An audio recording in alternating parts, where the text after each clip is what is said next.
So, I think I'm kind of ready to start now, and that's going to be one of my first things I'm going to test, since basically I can't really remember who came up with the idea of the Famicom Friday, and I just saw it on Twitter a couple of weeks ago or something like this, that some people started to post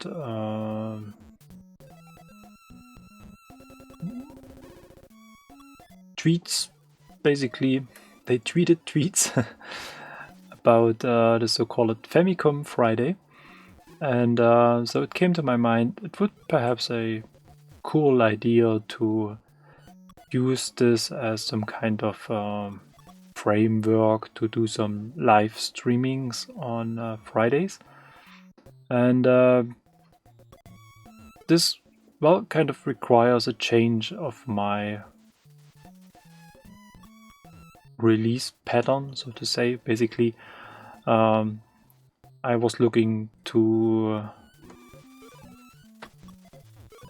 get videos released on Fridays on a kind of regular basis, but releasing a video on Friday and streaming live on Fridays would probably not as useful as it could be. I don't know, and therefore I thought, let's change this. So what I have in mind now is that I move my release day from, let's say, Friday to Thursday or different day of the week. I haven't decided yet. And use the Friday for the Famicom Friday to have some live feeds, basically. And well, as I said, this is just some experimental stuff. I'm just trying. and see if this is something I can maintain for a while, and if it's really, let's say, finding some interest, and if I able to maintain the release pattern of the other videos. So that's some kind of interconnected, and yep. So feel free to make suggestions for games. Since this is actually limited to Famicom, I do not have so many Famicom games now, whatever.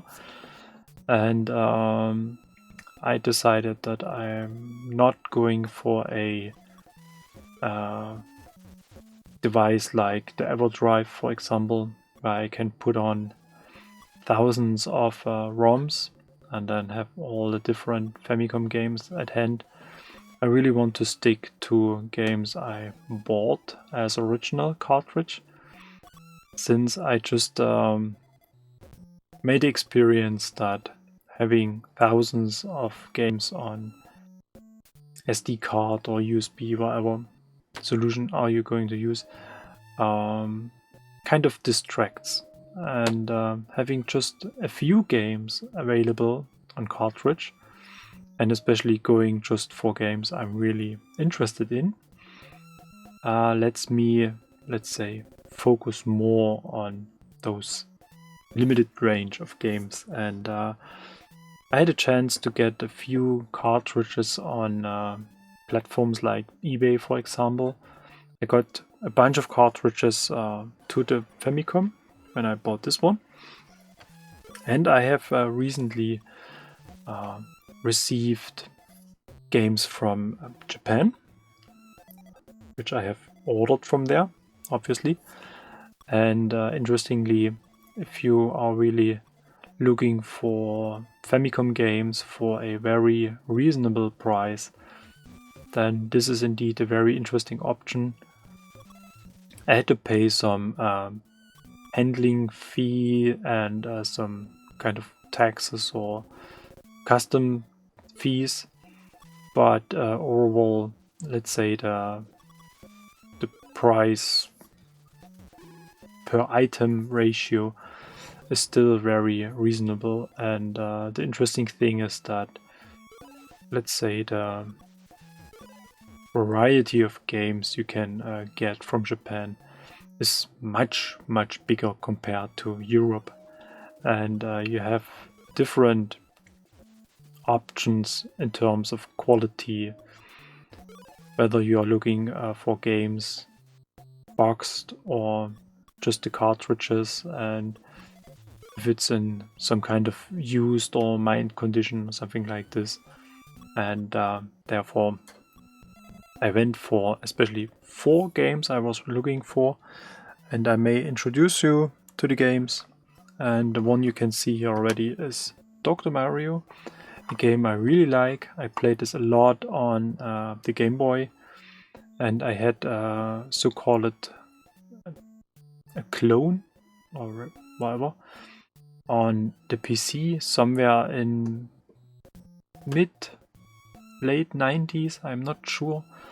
It was called Dr. Rudy, and very similar game principle. So, and it's kind of addictive. It's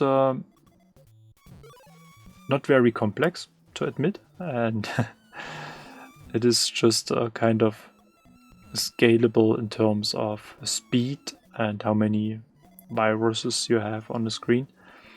And beside this, nothing else. So pretty simple. And the next game I was looking for was Super Mario Bros. You may have seen the unboxing and test video of this Famicom. It was somewhere around Christmas or so. And Super Mario Bros. Was included, but the cartridge is broken. And I wasn't able to fix it because there is no classic DIL component on this PCB. It's really just something they kind of glued to the PCB, and there's really nothing to repair. And I was really kind of a bit desperately looking for getting this game on cartridge, but here in Europe it's almost impossible to get this for a acceptable price, so to say. And yeah, so I found it in Japan, and yeah, got it now for the Famicom.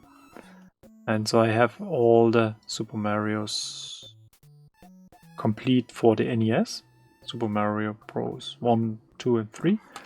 And I got the Super Mario Bros. 1 for the Famicom. And then the next thing I was looking for, I'm still having some issues with my headphones. I thought I'm going for some small ones. They are not so bulky, but they keep slipping out of my ears. So, hi, Lada Granda Selbsthilfe. That's a really complex name. Thanks for joining. And the next game I was looking to was Gradius. And you may have seen me playing this already. I got this for the NES as well. And interestingly, I got this for the 8-bit Pocket, this mobile Famicom. And this was some kind of overlapping, so I got actually 2 versions of it. But I think you can't have enough Gradius game cartridges for the Famicom. So just in case one is going to break down, then I have a spare version of it. Very nice game if you are into this genre. It's a horizontal shoot 'em up game. And the more fascinating part is that there is a version 2, Gradius 2, for the Famicom as well. And here we got a cartridge for it. And it's a little bit damaged here on the top. I may have to glue this back to the cartridge. But nevertheless, the game is running very well. It's very hard. I was really surprised about the increase of difficulty. But, well, there are people on YouTube, they played it already to the end. Something we are not going to see today. But as you can see, it's from 1988. It's really pretty old and it plays very well. But it's really hard. And I really have to admit this, I was really surprised to see the level of quality and what they really squeezed into the small Famicom, considering how old it is already. And it even has some digitized voice samples for the power-ups, for example. And I was kind of blown away when I played this the first time on the Famicom. And that's basically the portfolio I want to go through today. I got a couple of other games as well, and I'm still struggling with this headphone. So I may... Yeah, I know, Florian. And well, as I said, it's Famicom Friday. It's just for fun. It's easy, relaxing gaming session, and you can make some suggestions in the chat, and if I have those games, then we may have a look at the game, or I'm going to look whether I have it on some of this 100 games on one cartridge collections, or I may get this for one of the next episodes. Let's see if we're going to make this more often. So, then just some words maybe about the setup.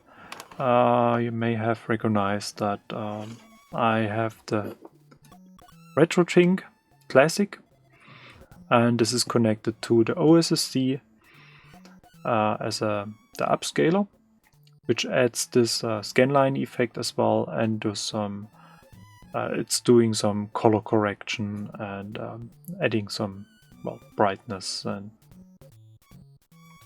it's kind of increasing the quality a little bit more, since the RetroTink isn't the best converter so far. But I don't want to go for the FrameMeister, since I'm watching basically the OBS screen, and this has already some delay, and adding the FrameMeister to this whole chain will add even more delay, and then some of the games are really getting a bit unplayable, and therefore this is basically the fastest and easiest setup I could come up so far. Okay, then have a nice night, Florian, and then let's talk soon. Have a nice night. See you soon. Thanks for joining. So, then I may change to a different headphones. That's not going to work very well. Then let's just get rid of this. And then we are going for the bulky one.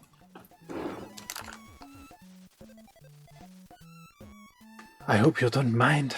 It's big and green, but they sound much better than the other ones, and they're not going to slip away.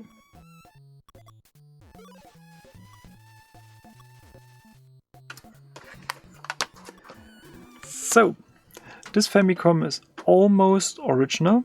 So the only thing that has been changed is that this AV mod was added. So we have composite output with audio, and there's no HF output anymore.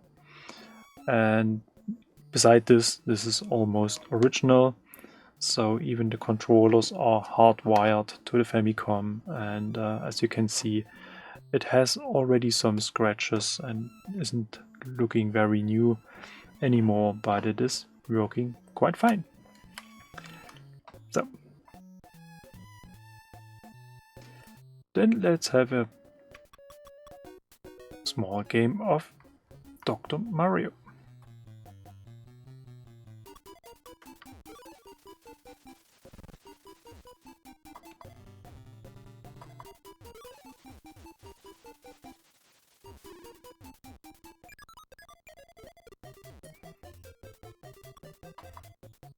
Yeah, that wasn't so good, but well, it's fixable.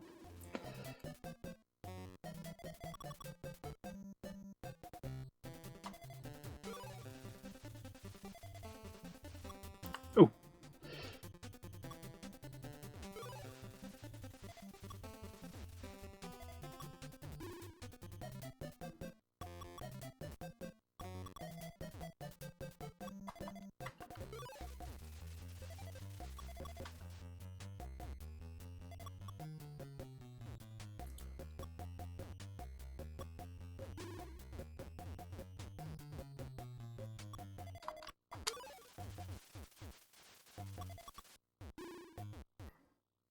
So now getting some kind of rhythm.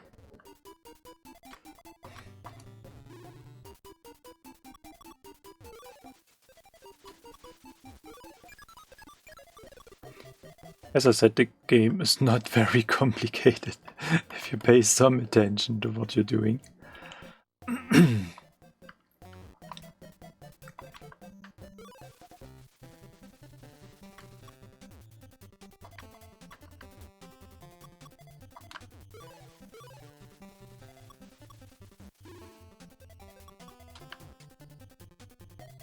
Let's see whether we can get the right hand side a little bit more sorted now.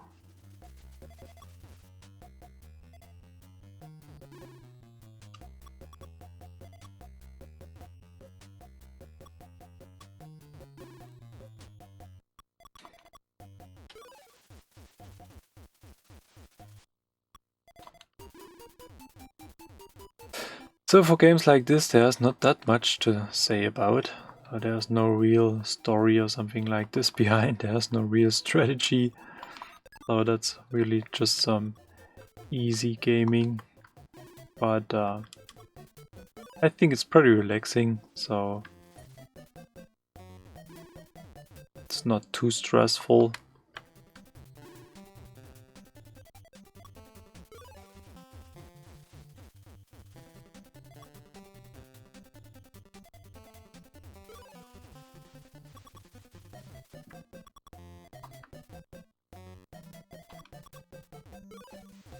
There's just one thing I recognized is that the three buddies on the left side, they run around in a circle, and I never have recognized this on the Game Boy version, but that's something I really have to check.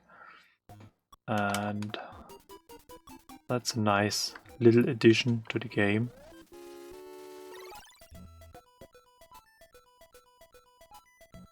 And the interesting thing, especially for this game, is that the Famicom is an NTSC system. It runs at 60 Hz, so this whole video now is running at 60 Hz as well.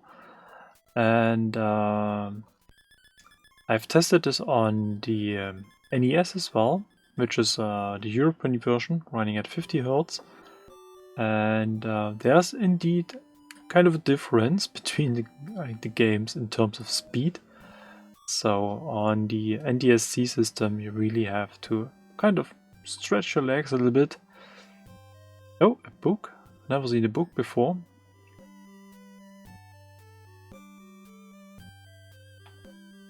And it looks like the tree is using some kind of interlace effect. Or if this is just some sync issue between the Famicom and the retro thing, I have no idea. But it tends to flicker a little bit in between. But, well, probably not the most important thing.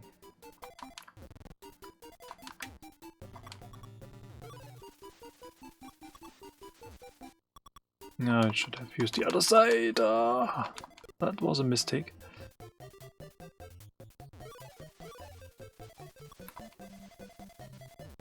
No way! What I'm doing?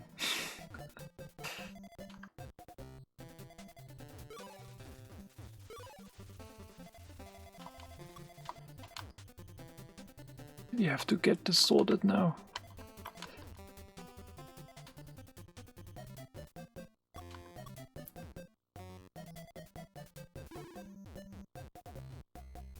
I could go and blame the chat, but there's not that much action right now.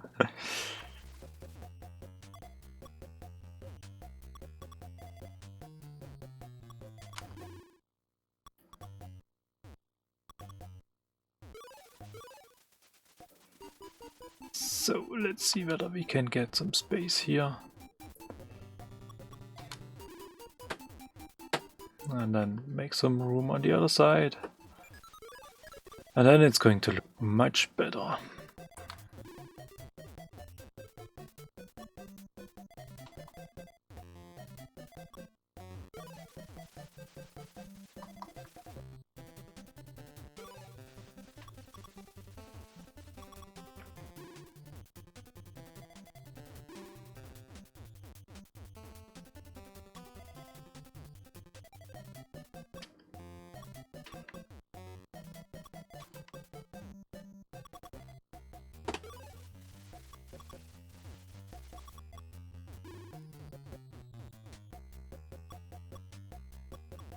Ah, too slow.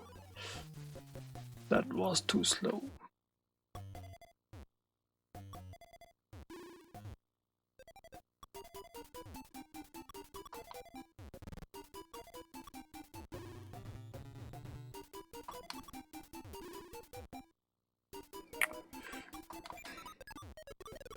It's a strange mix of colors.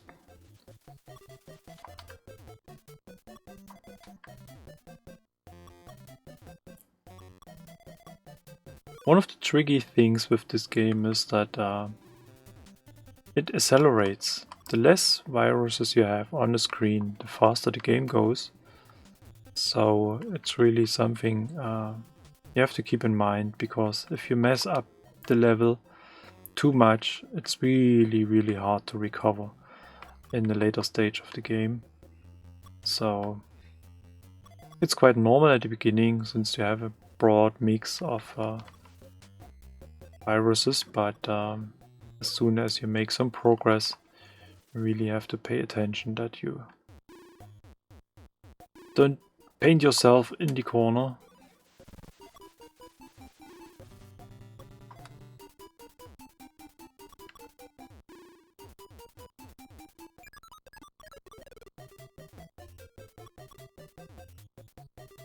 But tonight it's really a little bit tricky in terms of getting the right colors.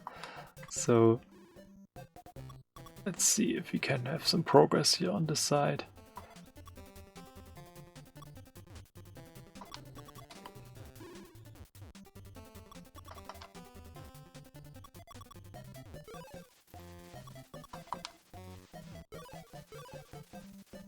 So now it looks a bit better.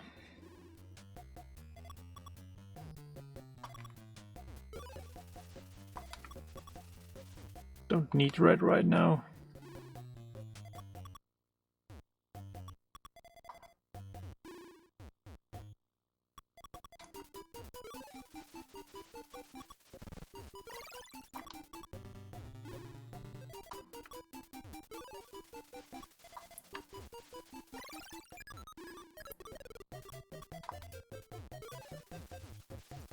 So there's just yellow.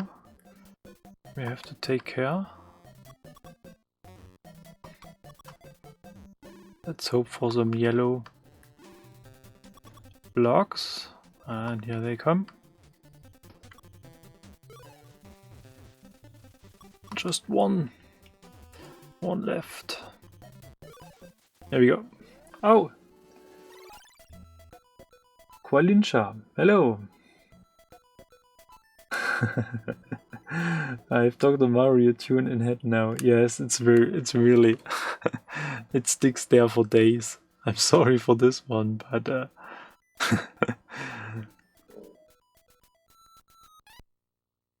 one interesting aspect about the game is that there are a lot of discussion about the real aspect ratio of NES/Famicom games, and a lot of people say it's a 4:3, and others say no, it's 8:7, and something like this.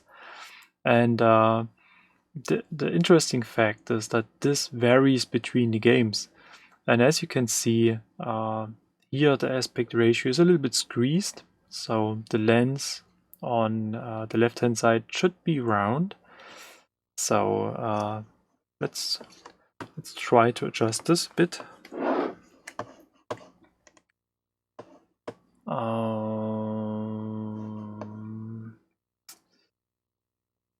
That's supposed to be this one. Let's see if we can get this cranked up a little bit. Transform, edit.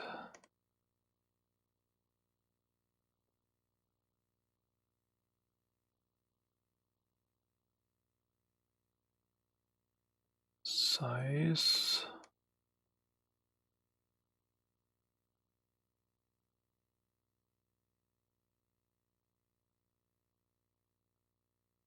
Oh, we really have to push it a lot to get this around.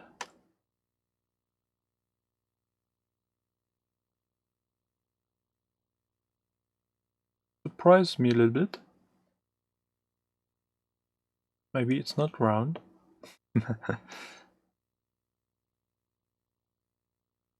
We'll have some space left, so let's go for it.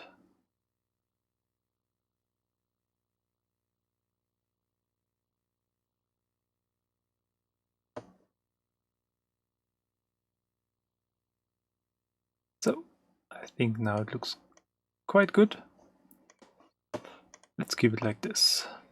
So, new people on the chat. Thanks for joining. Retro Gamer Nation. Hey, how are you? New toy. Well, it's not too new. I got it around Christmas. And Ainoyabu. I'm really sorry if I have pronounced this wrong, but I have no idea how to pronounce the name. And I got a Famicom RAM adapter and a FDS stick. A whole new world opened up to me. Was never really into the Nintendo 8-bit stuff. I have MSX and C64 to cover that. Well, yeah, that's almost the same for me as well. Initially, I was just using the C64 as a 8-bit system, and coming to the NES was more or less a, let's say, coincidence, because someone was asking me whether I can prepare his NES for the RGB mod, and while doing so, I messed it up. So I broke the PPU, I broke one leg of the IC, and I did a repair video just a few weeks ago, you can find on my channel. And in order to send him back a working NES, I had to get a spare part. And I just recognized that getting a spare PPU for the graphic IC for the NES, it's a little bit tricky. It was easier to get another NES. So I did the preparation on the second NES, repaired basically the first NES with the spare part, and then I thought, well, now I have to test this. I cannot ship it back without testing it, and therefore I was looking for the power supply on eBay, and I was looking for some games to test this. And then I got kind of addicted to it, and now I'm kind of a fan of the NES. So that's the story how I came to the NES system. And for me, at the beginning, it was a complete unknown universe at all. Just call me Annie, my high school initials. Okay, thank you very much. Annie, that's much easier to remember.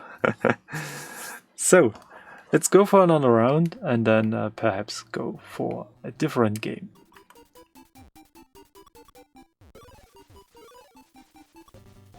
Or we go for a high score hunt and see how much progress I can make with this game. I have no idea. It's totally open.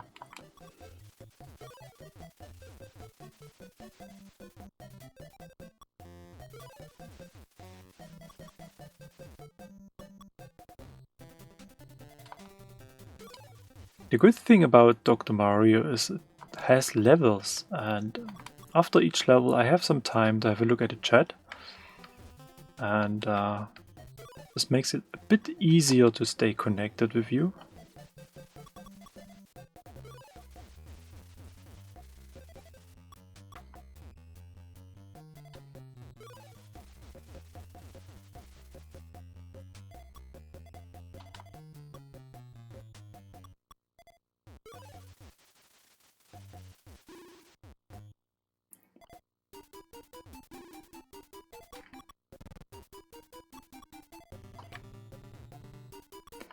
Would be nice if you had a chance to change the music in between the levels, just to have some variation.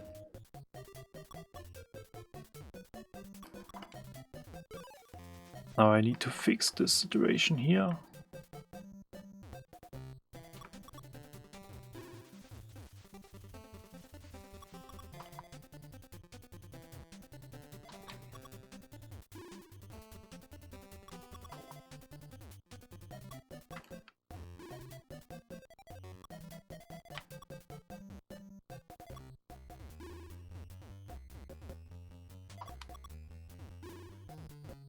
One thing that kind of fascinates me as well is that in the 80s I had no chance at all to get my hands onto a NES or Famicom because I was born in the GDR and we do not have access to those type of hardware.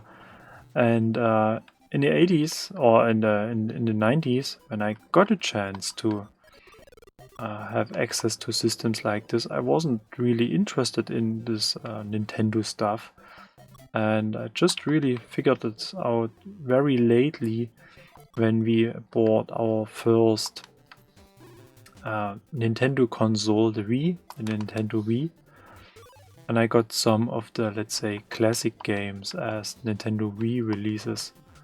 I mean, in the late 90s I had a Game Boy as well, but for me, console games and Game Boy games are really a whole different story. And on the Game Boy I was basically playing most of the time Tetris as a classic game. On the Game Boy Color, then Tetris DX. In my opinion, one of the best Tetris games ever made. And I had a few racing games. I think I got International Karate Plus as well, which I've played on the Game Boy, and I think Super Mario Bros. World something or something. I have no idea. I have to look at my Game Boy games.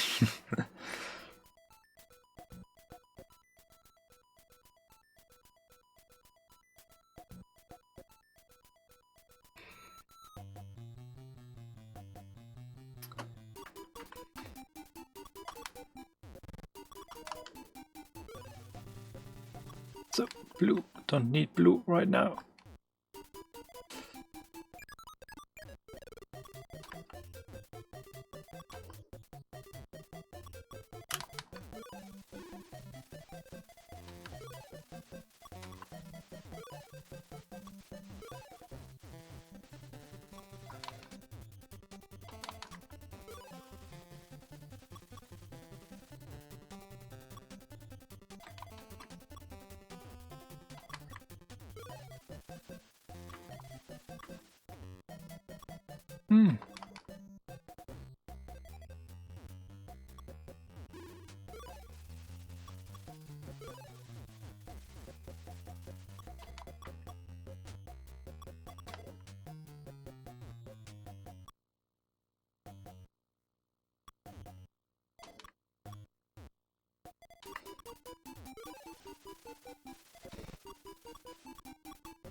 So, a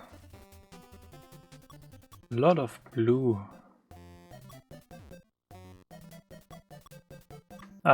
Should have moved this to other place.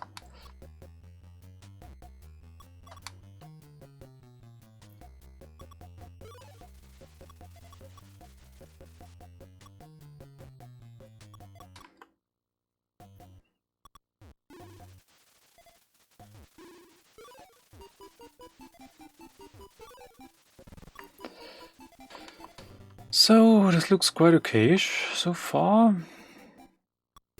Still some red.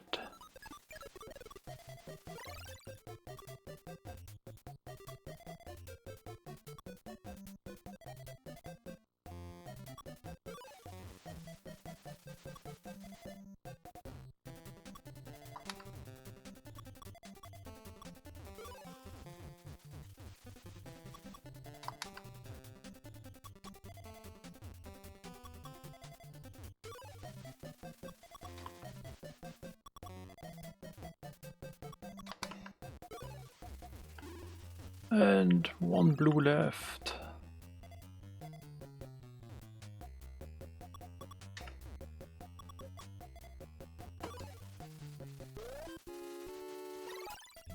It's like Tetris, always listen to the same music, even when you can change, it's part of the experience. That's right, yeah. IK Plus on the Game Boy Color, yes. It's very funny. Unfortunately, I just found the cartridge without the PCB inside, because for quite a while I had the Game Boy Color without a case on my desk. as some kind of decoration, and I was looking for some games with attraction mode, and I assume that IK Plus came with kind of attraction mode, so I had it probably inserted in the Game Boy Color, which is actually missing as well. I just found the case, but I'm pretty sure it's somewhere in my boxes. Fun fact, this is way too complicated for me. First, I'm an old fart. 2 shift ended and weekend started at 2 p.m. Oh. Hauptsache Alkohol. Okay, if it helps. Besides some obvious controller mistakes, it's always controller fault. Yeah, indeed. You're quite good at that game. Oh, thank you very much. Yeah, I think it's more a focus issue, so it's really something. If you want to have one eye on the chat, then it's a little bit tricky to stay focused all of the time. And I'm still trying to adapt myself to this NTSC speed.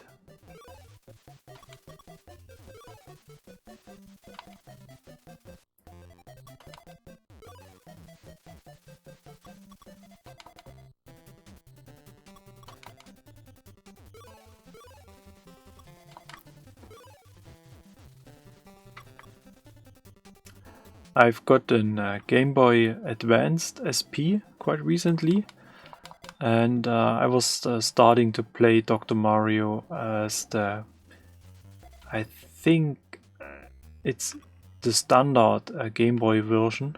And then a friend of mine recommended to get the Game Boy Advanced version of Dr. Mario, and it's really a lot better than the standard Game Boy version, since you have the animated creatures or viruses, whatever you want to call them, and that's really worth the invest, so to say.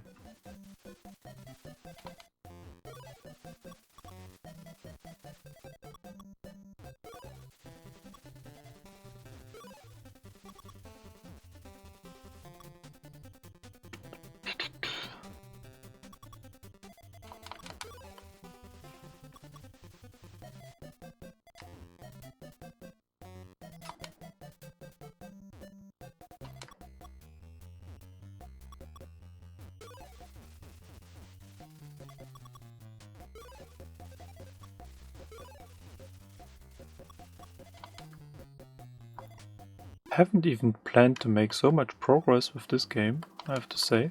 I thought I going to die much earlier, but well.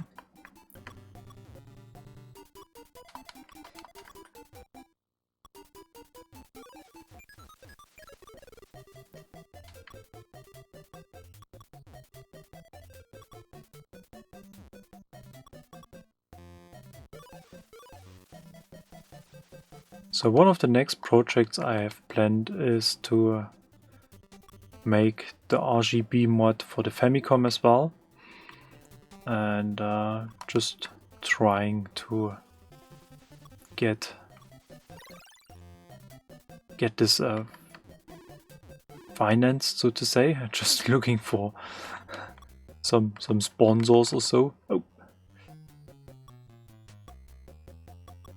And compared to the C64, most of this Famicom mods are a bit expensive, and I'm going to order this from Australia, where the guy, well, basically sits who has developed this, and it's very similar to the NES RGB mod, just with some additional things, since the Famicom is able to let's say use additional sound effects stored on the cartridge, and that's an option the standard NES is not coming with, and therefore this RGB mod is a bit more complex and a bit more expensive compared to the NES, and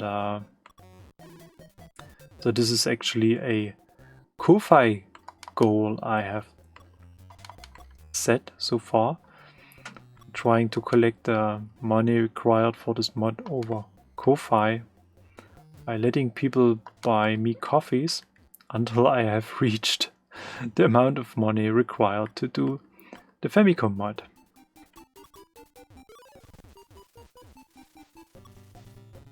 And I'm still lagging behind with the video I have started to make for the RGB mod for the NES. I did this as a live session and I promised to make a cut version of it, and that's still lurking around on my hard disk, and that's really something I have to do quite soon, otherwise it will probably go lost somewhere in my archives of videos.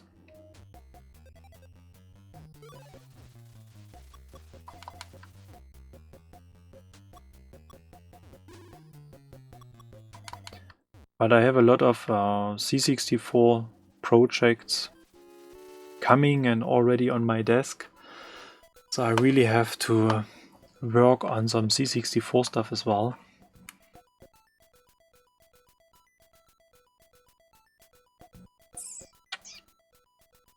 IK plus XX only on C64 and Amiga in my mind, and then again I was never into 8-bit Nintendo until I got a good taste of the Famicom disk system. Yes, the Famicom disk system is really something I'm looking forward to as well. I'm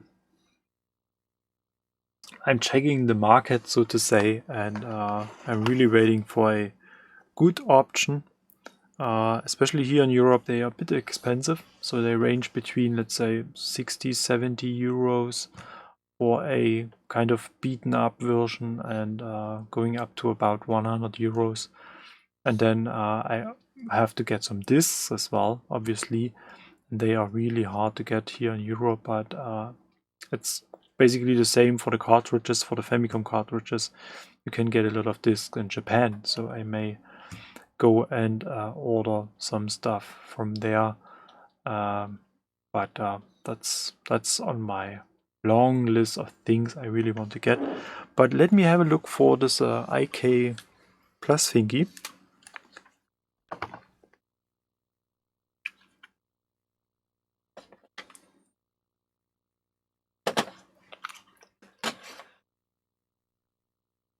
I thought it's somewhere in my Game Boy box.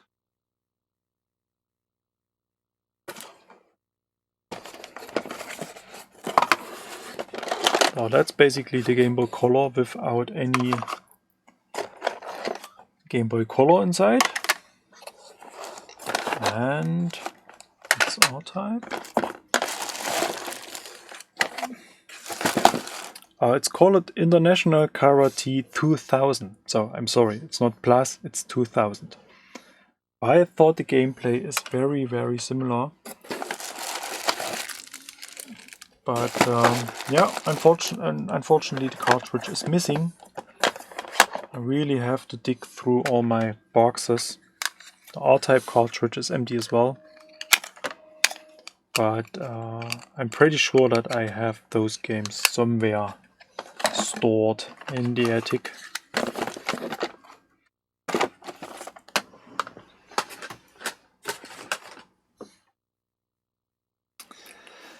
So you were right, it's not IK Plus, it's IK 2000. So, level 9, level 10.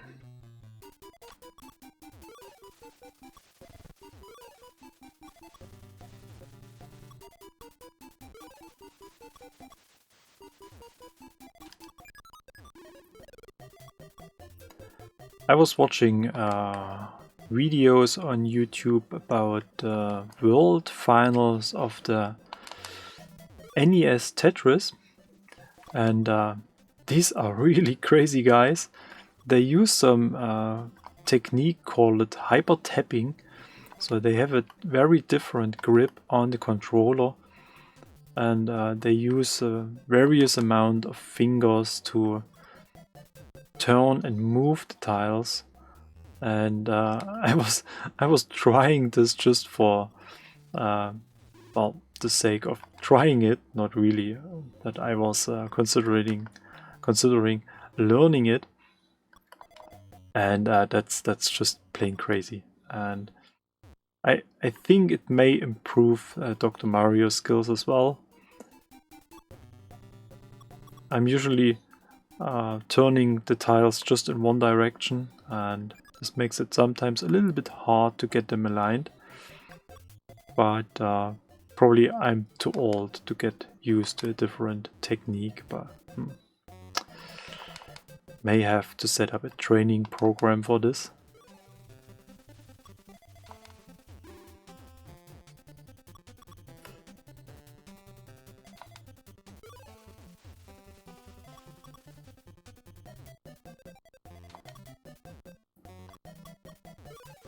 So, making some room on the top.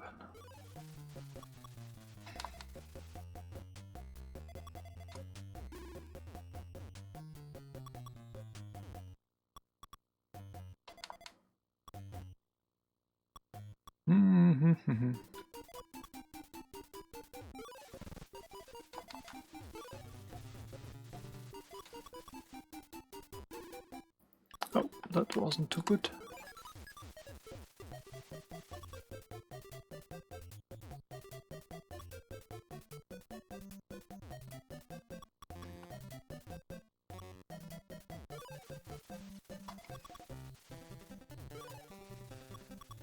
So, let's see whether we can get this fixed. Messed this up a little bit. Ah!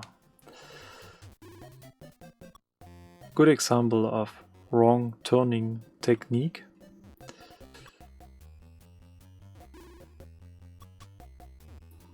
This requires some sort of amount of work to get this pile down to the bottom. So let's try to keep the other stuff sorted.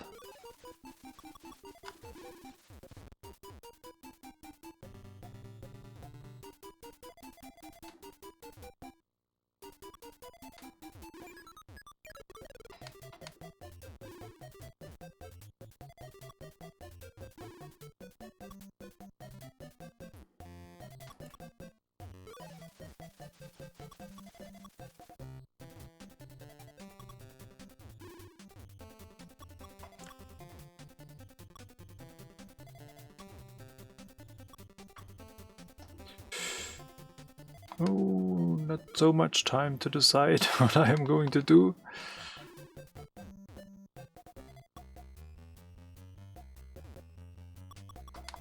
Ah! That wasn't really good. That wasn't good.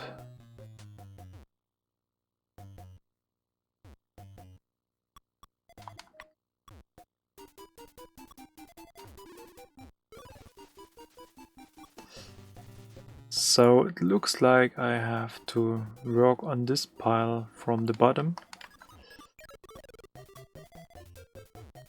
Let's see if we can get this somewhere.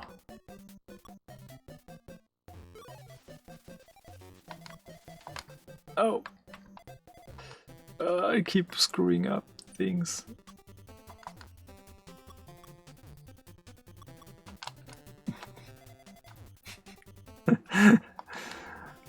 I think this is going to be the final level, probably. Nope. Too much mistakes.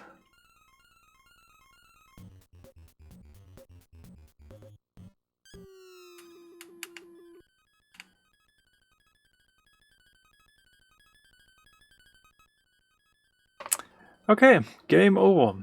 That's probably a good point to move on to a different game. And I think we all know Super Mario Bros. And I'm not good at Super Mario Bros. So let's move on to Gradius and Gradius 2. Bad controller. Well, that's partially true. So if you may have seen my unboxing video, you may remember that the controller wasn't working at all at the beginning. And I think the rubber parts inside the controller have really reached the end of the lifespan. It is sometimes really hard to get a reaction at all, and sometimes I got a couple of button presses by just moving my finger on the button. So I really have to kind of replace the rubber parts inside. But what I have in mind is if I'm going to make this RGB mod, I'm probably going to add sockets to connect other controllers to the Famicom as well, as they did for the Twin Famicom, for example. And there was a different version, no, it's not the Super Famicom. Can't remember the name. There was a special version of the Famicom as well, where you could change the controllers. But well, it was kind of bad gameplay as well. Okay, let's go for Gradius.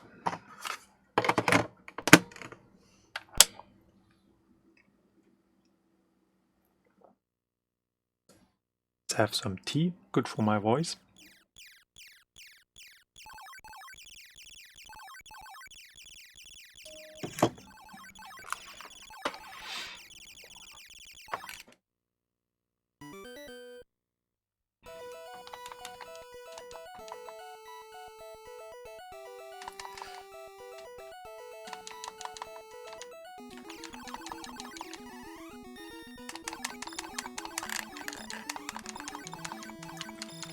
So the hardest thing for me on the Famicom playing Gradius is basically that I have no auto fire. I really have to hammer the button all the time, and this makes it indeed a little bit stressful. Oh, it looks like we are missing some part of the screen on the top, so I may have to adjust this. Oh! That was stupid.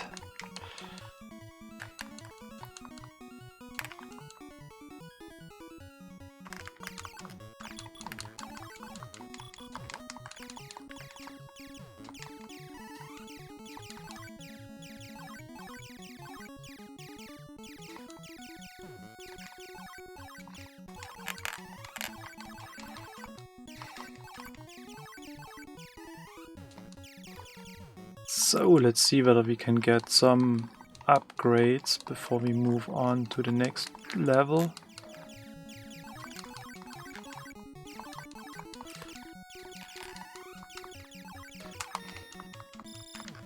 Ah, that was mean.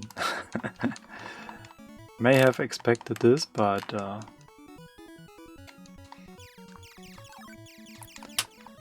thought I was faster.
Ah, ooh, that was close.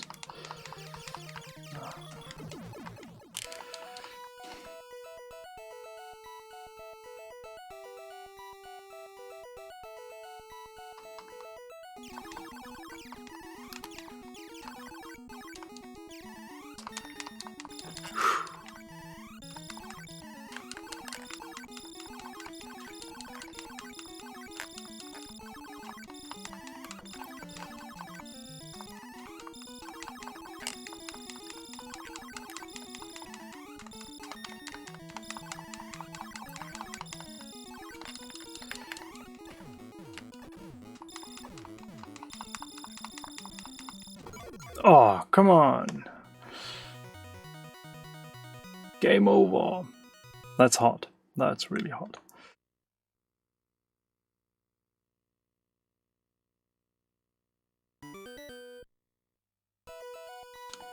(1986).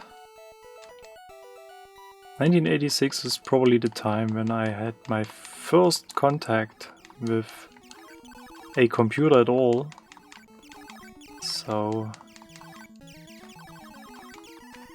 in the GDR we had different computer systems, so basically the first computer were built for, well, the industry, and they had not really that much in common with entertainment systems or something like this. They were really just for production planning and ERP systems. Oh, come on. But there were a few games available, like Pac-Man clones, for example. Probably the most copied game concept. And we had some home computers as well. Just to call it KC for... Come on! Stands for Kleincomputer, which is German for small computer or little computer. And they were pretty expensive. Should pay more attention to the game. But you could borrow them from your, well, employer, so to say. And fortunately my parents had a chance to get some of those models for, let's say, a limited amount of time. And so I had a chance to work with computers at this time already. But as I said, 1986,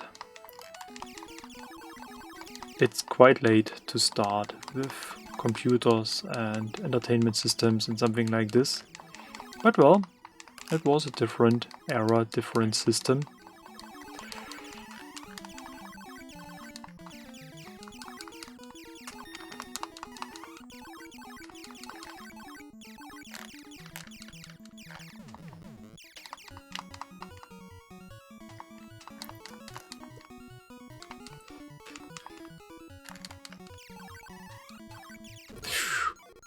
Too slow, too slow. Couldn't escape.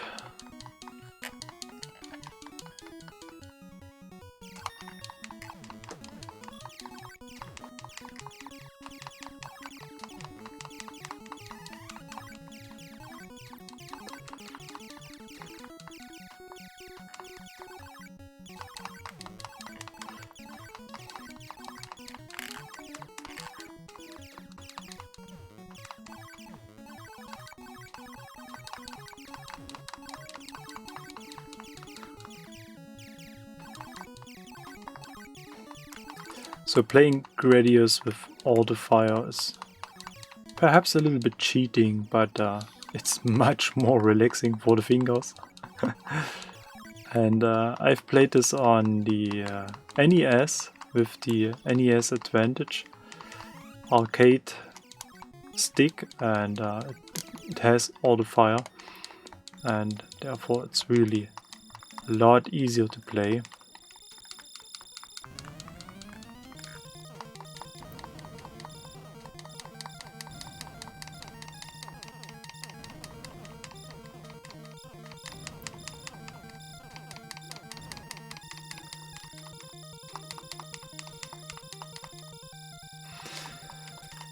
So let's see whether we can have some progress.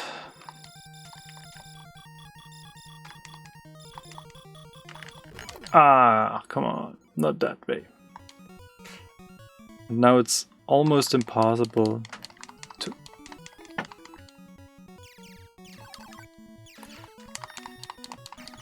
No, that was wrong, not speed, I need missiles. And I hit it directly.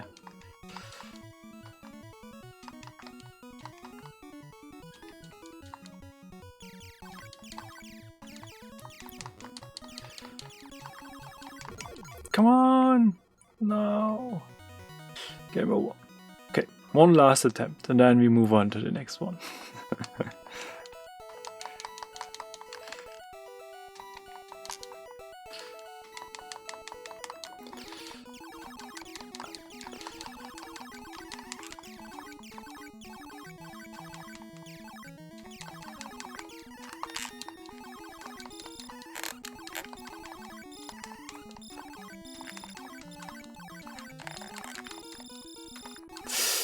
Whew, that was close.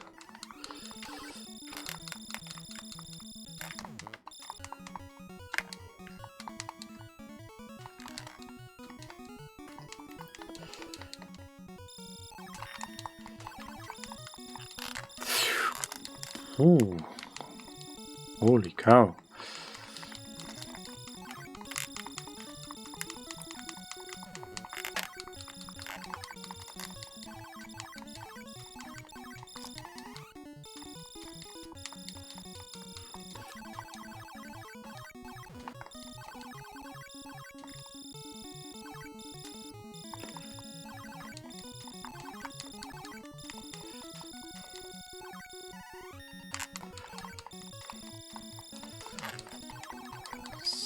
So,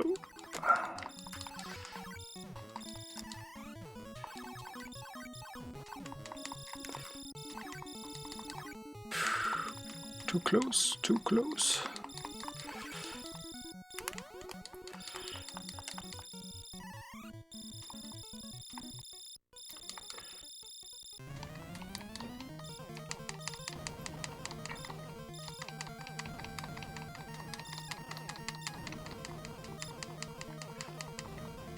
As I started to play Gradius, I was... What happened?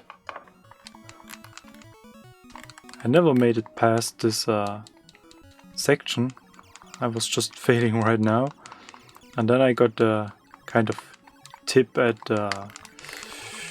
Twitter that I have to place myself in the left hand upper corner and you need the missile option.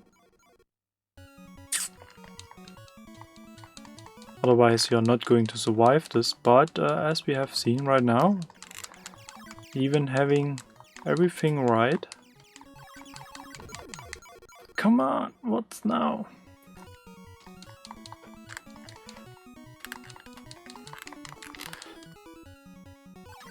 Perhaps my thumbstick is going slower and slower with every attempt.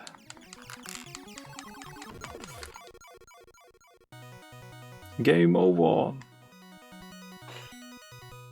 1986, I was 10. I had the chance that my uncle gave me his old computer from job. It was a Tandy TRS-80, black and white and 16K RAM.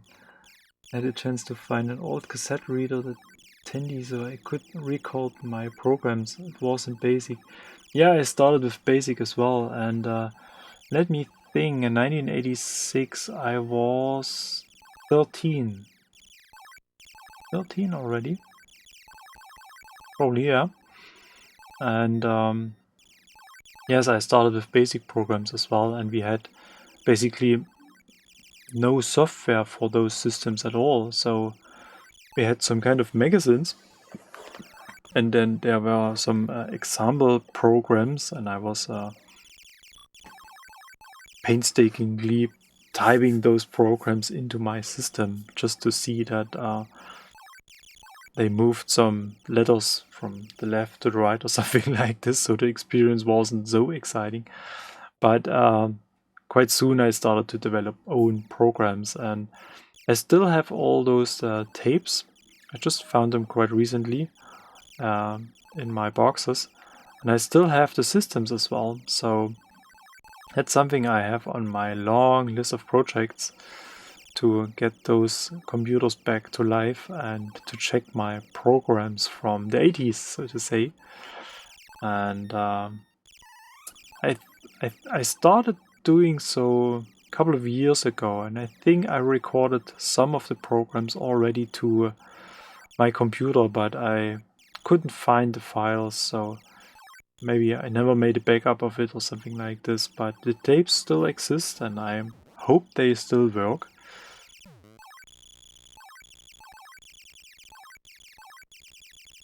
That little stuff I created, I was copying the samples from the computer manual. Yeah, I think we all started this way, and there were basically, at the very beginning there weren't any books or something like this. We had just some kind of a magazine or something like this, and later I think it was around perhaps 87, 88, 89, something like this. We had even a on radio we had some kind of a radio show broadcasting computer programs, and so you really had to hope for good weather, good air conditions to record those programs over the radio. Some of them they are working, so it was the way to kind of distribute software back in the 80s. Typing all these lines without mistakes was a pain in the... Yeah, definitely, yes. And I remember there were some kind of... nowadays we would call this checksum checker or something like this. There were special tools that you could enter those programs, especially if those programs weren't basic programs. So if you had some kind of assembler program, something like this, where it was really easy to make mistakes, you had at least some kind of checksum to see whether you typed it correctly or something like this. So let's move on to Gradius 2. And we're already more than an hour into the stream already.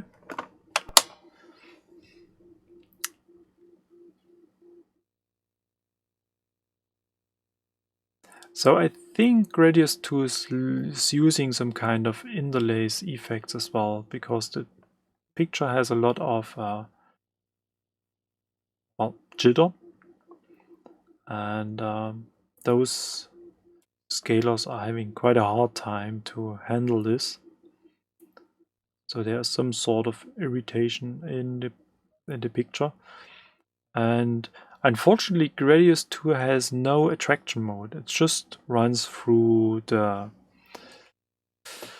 intro over and over again, in comparison to Gradius 1, which has a pretty nice attraction mode.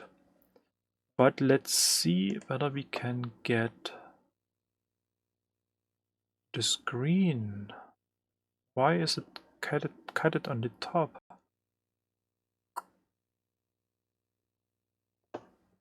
It's not that much, but it's recognizable.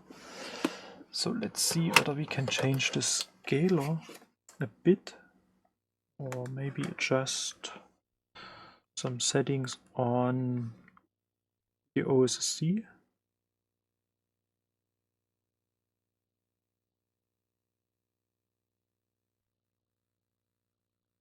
Probably not in this menu. Sampling option, sync option, output option, audio settings, new link, perhaps sampling, advanced timing. It's a very strange horizontal sample rate.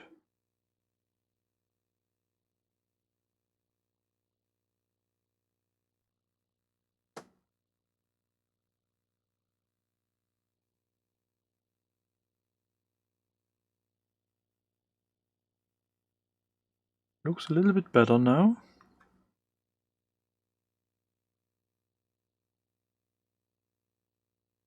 Oh, let's see.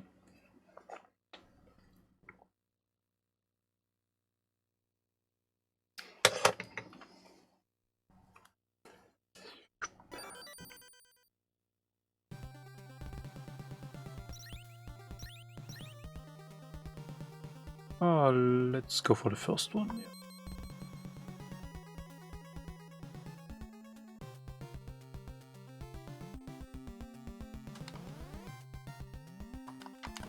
Oh, Now we are missing some parts of the screen at the bottom.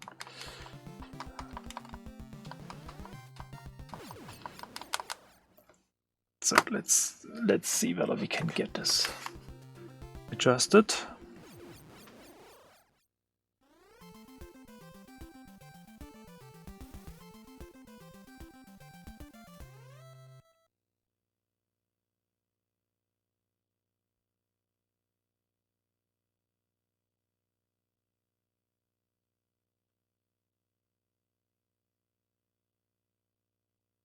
Horizontal sample rate. That must be something in the vertical. Sync link. Probably not going to change that much.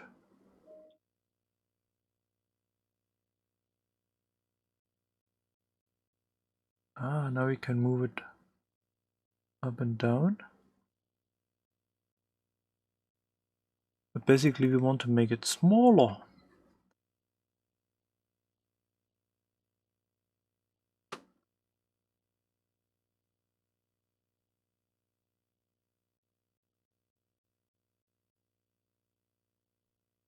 Let's have a test.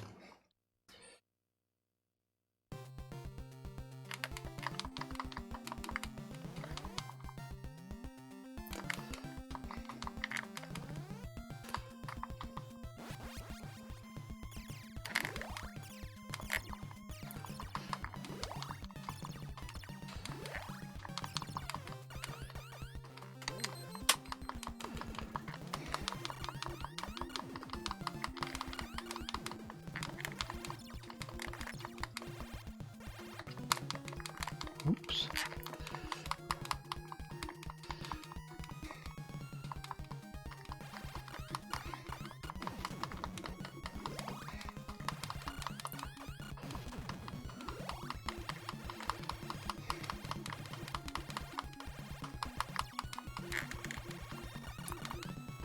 Uh-oh. He trapped us.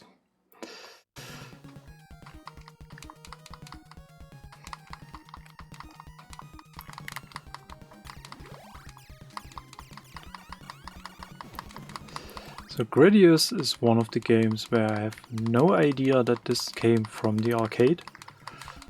And I really had to check YouTube. Oops, got into the protuberance. And then I was just looking for a playthrough video of Gradius 1 on the NES. And as usual, YouTube recommended additional videos to me. And so I saw that there is Gradius 2 available on the NES as well. And I was so impressed by this up and down scrolling. And in addition, I was so impressed that the guy played it through without even dying. Not like me, who fails at the first formation already. And then I was looking whether I can get this on the NES as well, since I have this EverDrive. But the EverDrive is not able to run all of the games, because depending on this so-called mapper, it can't handle all of the games. Oh, I was missing.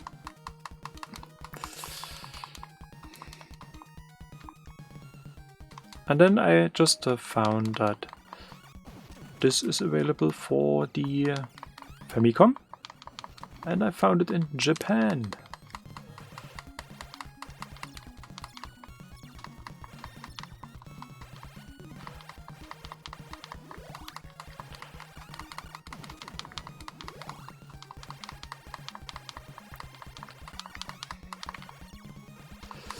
Uh-oh.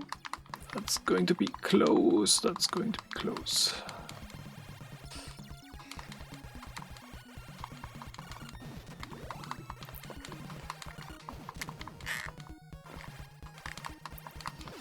Ah, come on.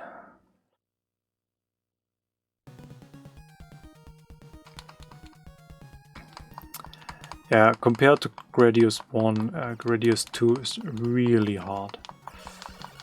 So the evening I've tested this game the very first time. I've really had a very hard time to make some progress in it. And I made it to the second level already, but I'm not sure whether we are going to see this today.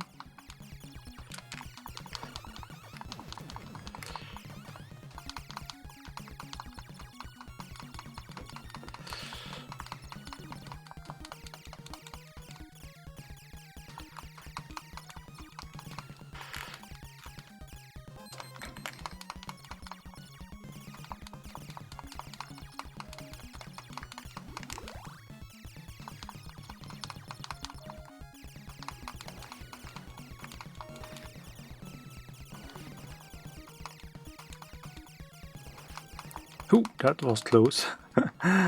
Whoa. And now we got all of it. Game over. Ah, too hard. Let's try it again.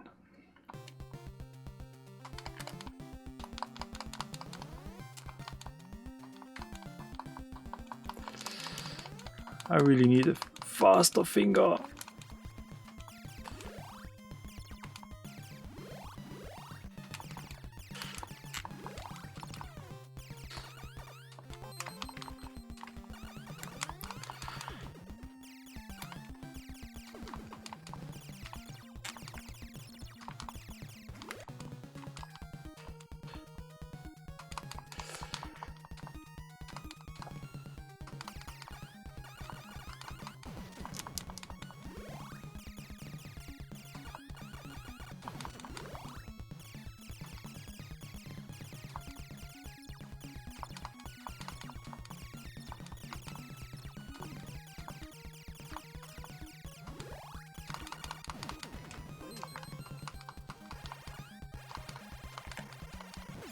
Ah,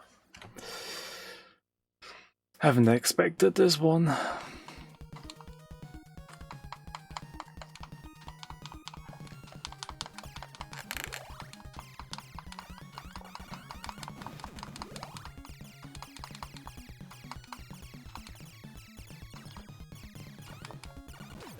Ah, trapped by the dragon.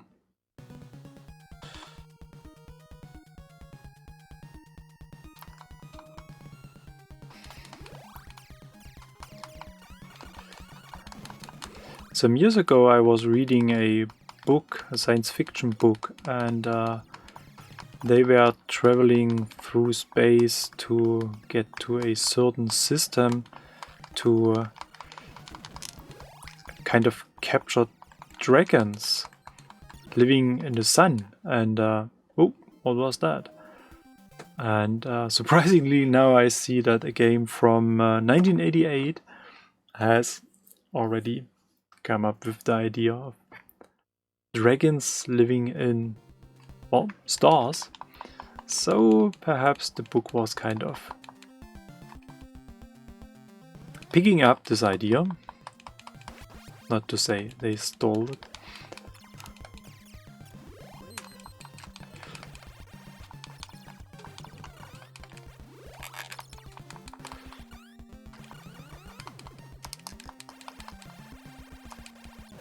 Oh, come on! Why dragons have flickering squares? Well, that's a technical limitation of the NES. So basically the NES is able to work with up to 64 sprites, but it can show just 8 sprites in one row, so to say. And if the game kind of requires having more sprites in one row,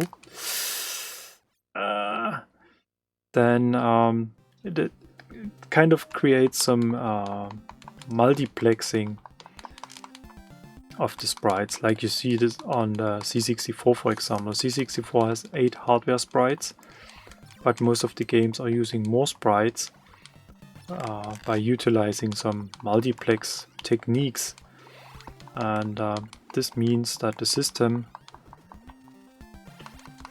tries to paint sprites at the beginning of the row and then switches to the next sprites. And on the NES it creates this very typical flickering effect. And if I wouldn't shoot at the dragons, they would probably not flicker that much, but this would make my survival even harder.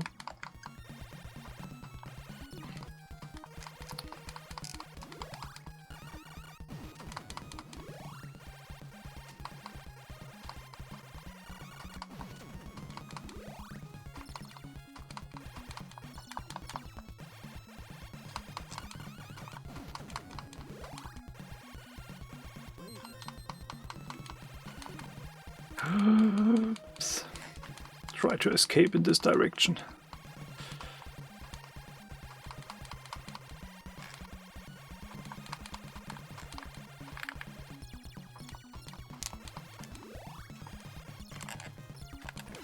Oh, come on! Game over. Ah.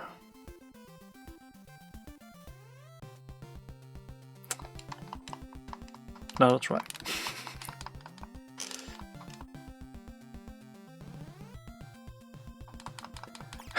I really have to admit my thumb starts to hurt a bit right now.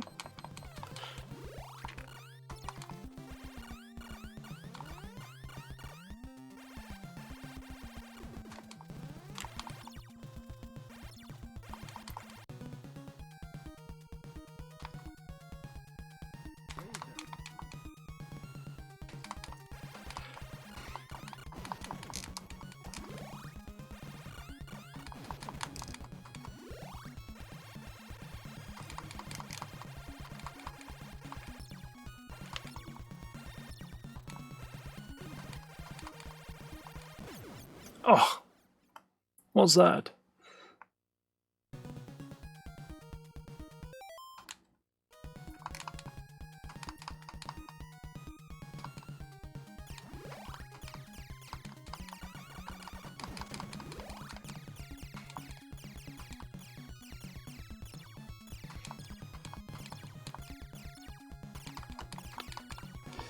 Yeah, it's really interesting. On the one side, NES and the C64 are very different systems. Come on.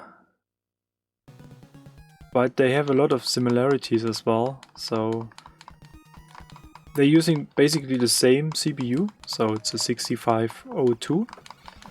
But both systems are using a modified version of the 6502. So the 64 has this 6510, which has additional input-output lines, for example. And the NES is using very... Ah, come on, this green thingy. It's using a modified version as well, but they added the sound, for example, to the CPU. And they added, I think, there was something else they added to the CPU as well. And this was basically due to some copyright restrictions. So basically Nintendo was trying to get around paying any fees to Commodore because they developed the 6502. And they wanted to keep the design of the Famicom as simple as possible, so they tried to avoid adding a special IC just for the sound, like Commodore did this for the C64. Come on! And they added basically, I think, 6 oscillators to the CPU, and you can, it's really quite simple. If you open the Famicom or the NES, you can really just put a wire on 2 legs on the CPU and then you get the sound. It's really coming out of the CPU directly. And that's basically almost the same for the video signal. So the video IC implemented in the NES/Famicom is producing the composite video signal already. So there is no VIC2 like on the C64, and the modulator that's added to the NES or to the Famicom is just there to create this high frequency signal. And the video signal we are seeing here right now is coming directly out of the video chip already. Ah, come on, the dragon. Game over.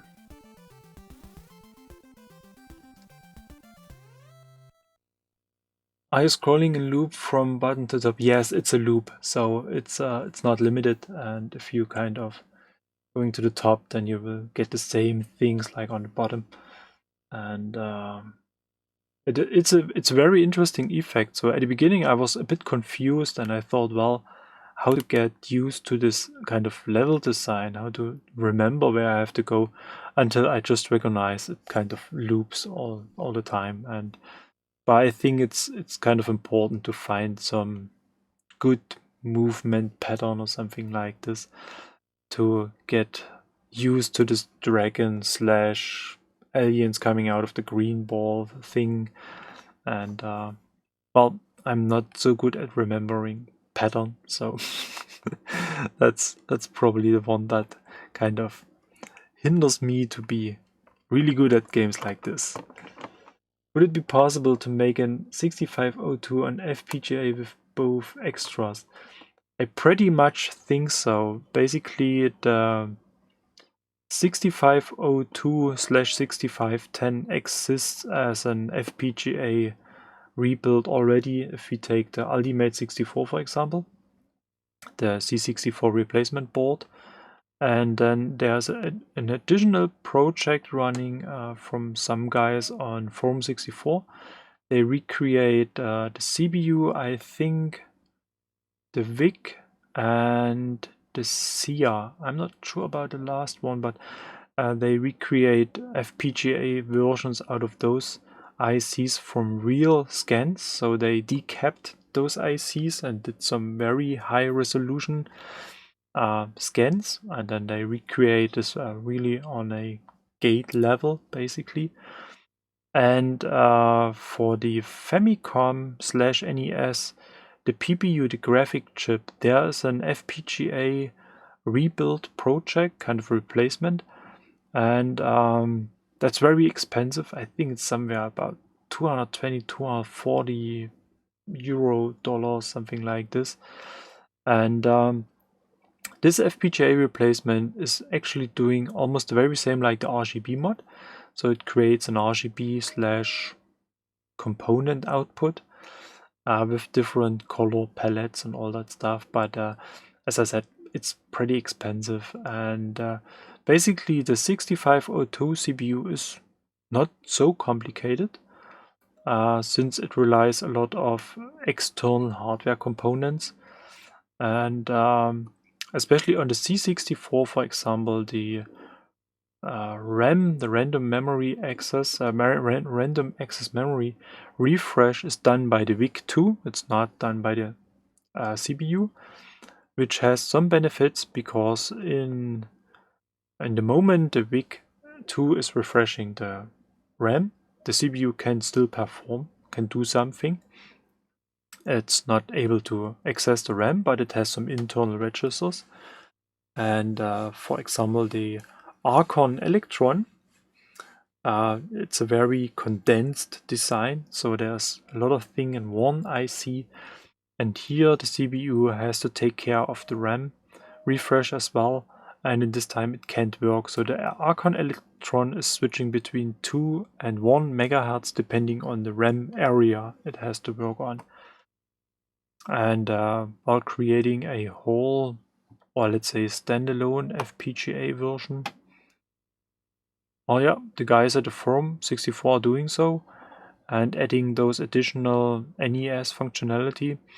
I mean, there are a lot of NES clones, so I'm not sure whether these are just emulators, like the 8-bit Pocket, for example. That's basically kind of an well, let's say an ARM CPU or something like this running an emulator. But they did a very good job. It's really almost not, you can't feel it, you do not recognize that this is basically an emulator. So compared to the C64 Mini, for example, or the C64, the bigger version, where you can kind of feel the input lag. So they did a pretty good job on this Famicom control, a Famicom clone. But the Mister, well, yeah, basically the whole Mister project, that's an FPGA-based recreation. And well, we do not have to look that far. The Turbo Chameleon 64 version 1 and version 2, that's an FPGA system, and it's running a 6510 core, the C64 core, as well as other cores. So I assume it's not going to be too hard to create FPGA versions for the NES, I would say. So, which brings me to the thing that I have to check for core updates for the Turbo Chameleon. And well, it would be cool to have an NES core for the Turbo Chameleon. I assume it exists for the Mister platform. So maybe someone just have to port this to the Turbo Chameleon. Yeah, that was the end of the line I was kind of missing. Gplayer, hi! Oh, you changed your name. It's now J.Gplayer. Okay. Thanks for joining.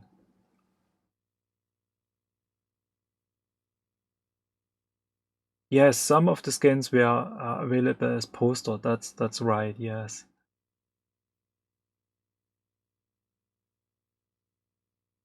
Yeah, the Mister, I think the Mister is the second step. I can't remember. Was the first one just called Mist? And I think they had a lot of troubles moving the cores, the already existing cores, to the Mister platform. And what makes it a bit confusing is that the Mister is kind of a modular system, and depending on what you want to do with it, you need different well, modules or components, whatever. And I was shortly kind of diving into the Mister topic because I had considered buying one a year ago or something like this, but then I went for the Turbo Chameleon, which has more usability for me on the C64 side. You cannot compare this to the Mister anyway, but there are some similarities, and I found it rather confusing with the Mister system. And I think you can buy some kind of assembly kits, and it gets pretty expensive if you really go for, let's say, the top-notch system. And what I understand so far is that there are different concepts of this CPU slash RAM communication thingy. So around this FPGA, there has to be some kind of memory landscape.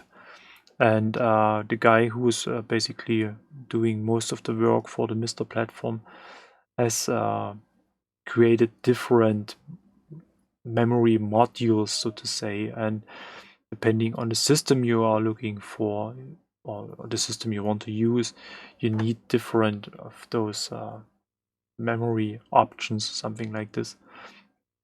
And then it becomes quite an impressive stack. I think you have to kind of align 3 boards. So one is the FPGA board itself, then one is just a in-out memory board, and then I think there's an additional board for all the controllers and video output or something like this. So it's really an impressive stack of technique. And well, yeah, that's probably one of the best options to kind of recreate those, especially arcade or retro hardware. And compared to the RetroPie, for example, it has basically no input lag or something like this. It really feels like the original system.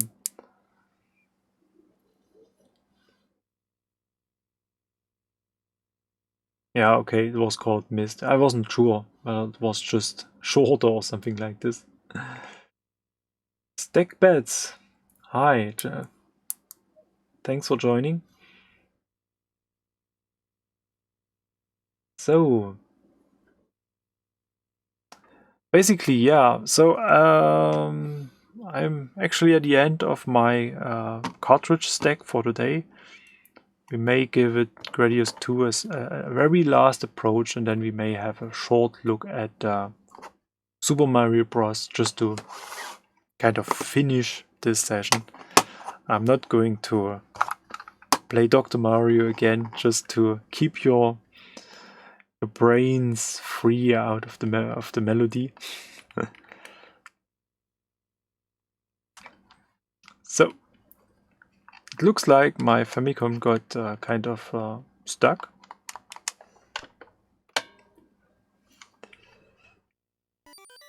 Yeah, waiting too long for the choice. There's still some issues with my screen alignment. That's really a little bit annoying.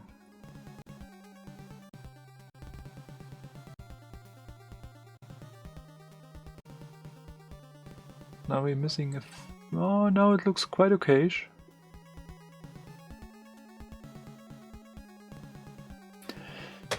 Too many options. So...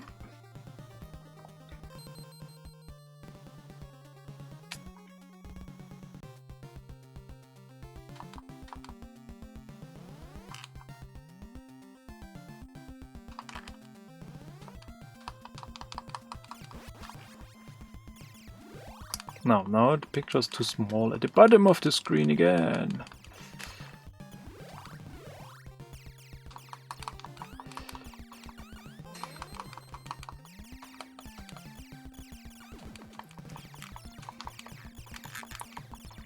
Ah, I missed it.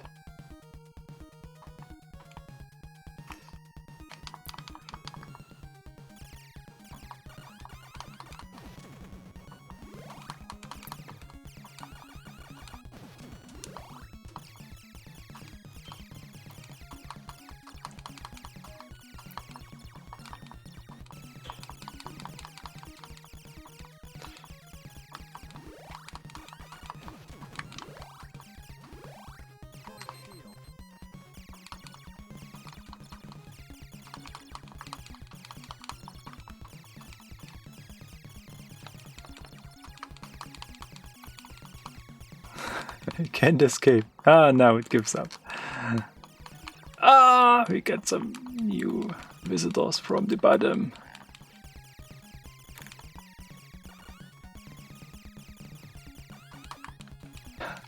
Still there. It won't go away.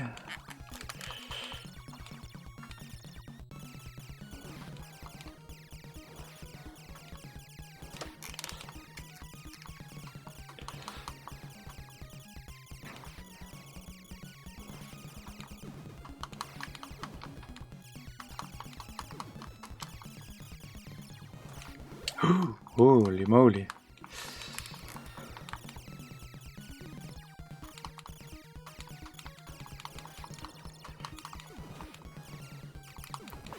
Oh, come on, that was too much for the shield. I really have to admit my thumb hurts a lot. Oopsie. The next time we have to play something without fire. Maybe some Japanese role-playing game where we have no idea at all what we have to do.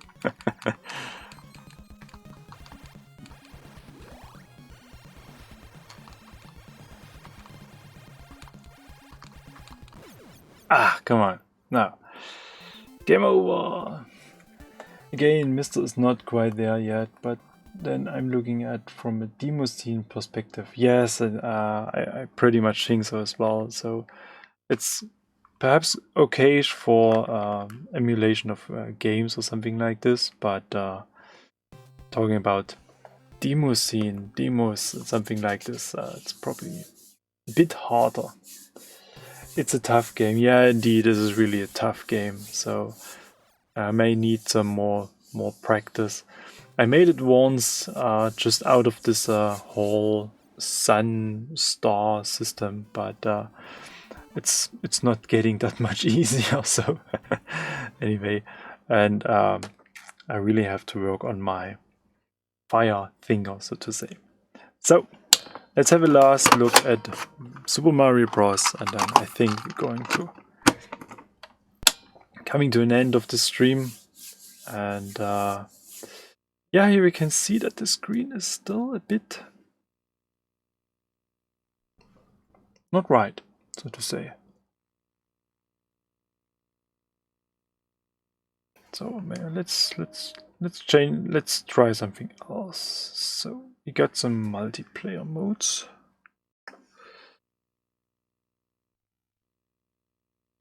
Now it looks basically just awful.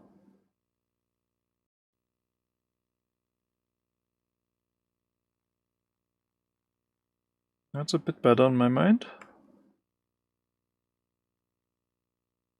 That's a bit squished.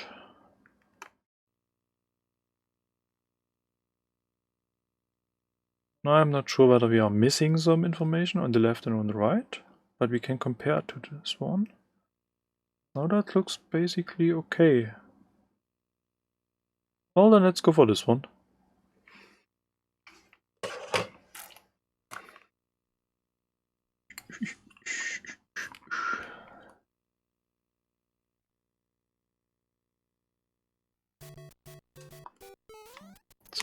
Just have to get used to the button.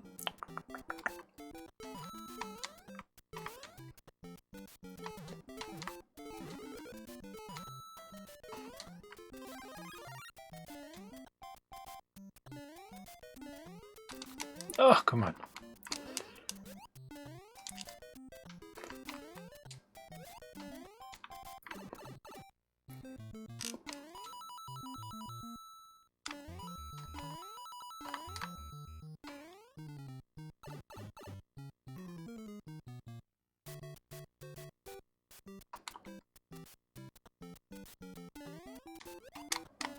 Ooh, that was close. Actually, I'm not sure whether this melody is that much better.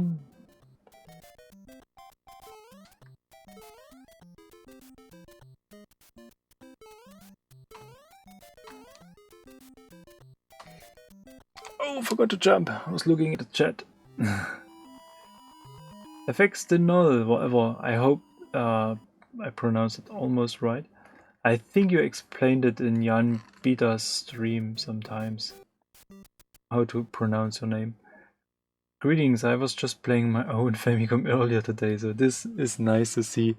Thanks very much for joining. Yes, so that's an idea I have. I'm not sure if I can maintain this without any interruption at all, but I'm trying to do some Famicom Friday live streams. And therefore I'm going to change my release pattern a bit. Usually I released my videos on Fridays, but releasing videos and doing live streams is probably not going to work too good. So I may move my release day to, I don't know, Thursday, something like this. And trying to do this more often now.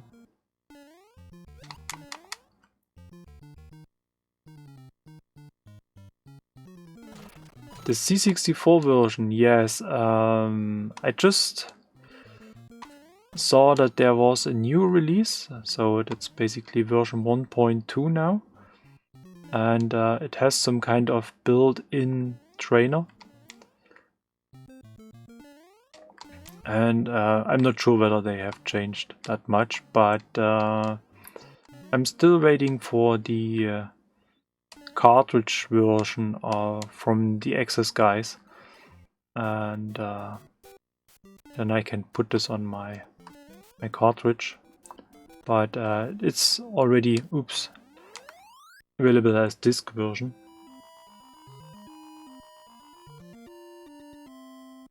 I pronounce it Aphex Technol. Aphex Technol. Okay, that's probably something I have to train a little bit. So I think you told me by email or something like this what it means. Was it you? Can't remember that.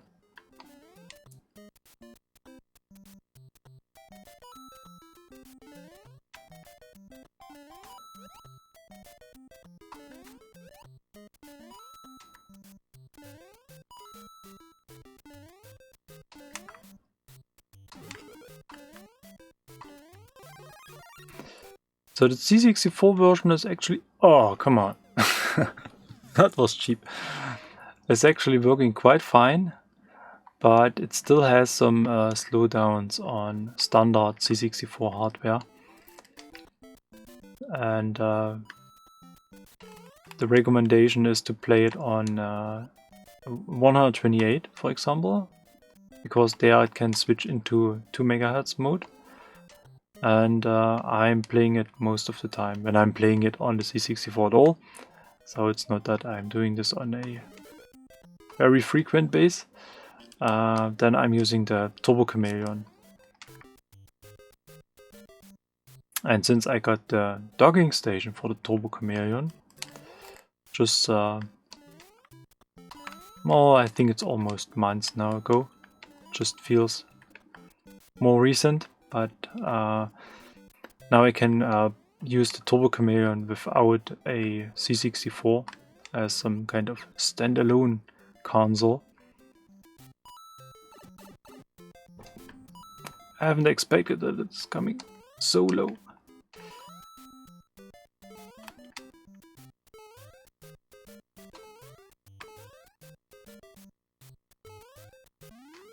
I made it to the top, at least once.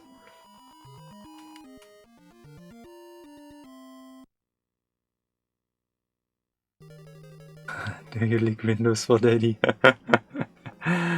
Yeah. Famous FX Twin song. Ah, that's the one with this fire stuff. Ah, I'm so bad at this one.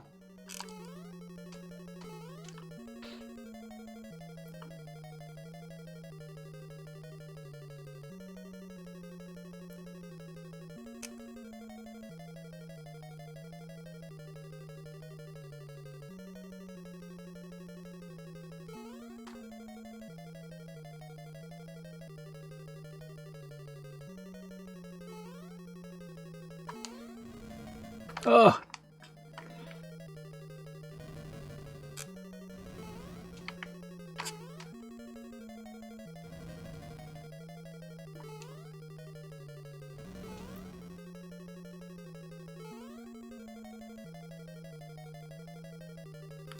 I think we need to get to this axe or something like this.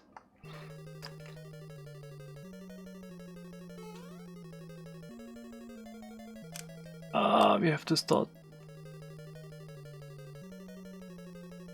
at the beginning.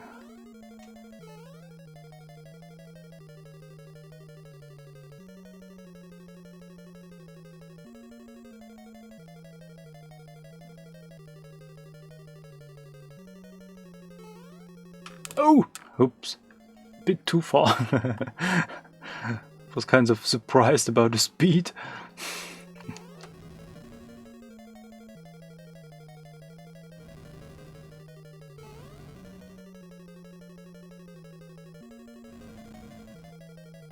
Run jump on the up is hard to handle. Yes.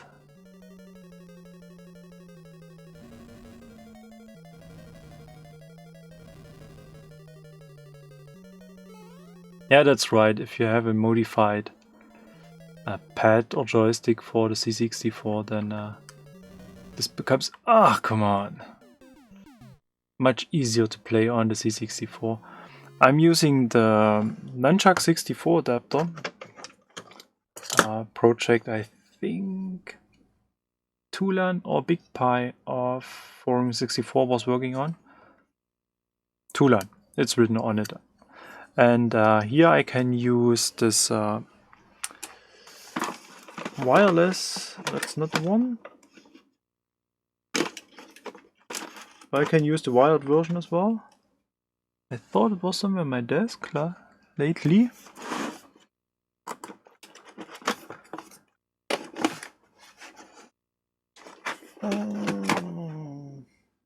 It disappeared, kind of.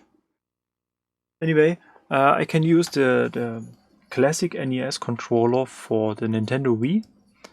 And with this you can have jump on the B button as well, so plays quite nicely. And the interesting thing is that this adapter fits to the Turbo Chameleon as well.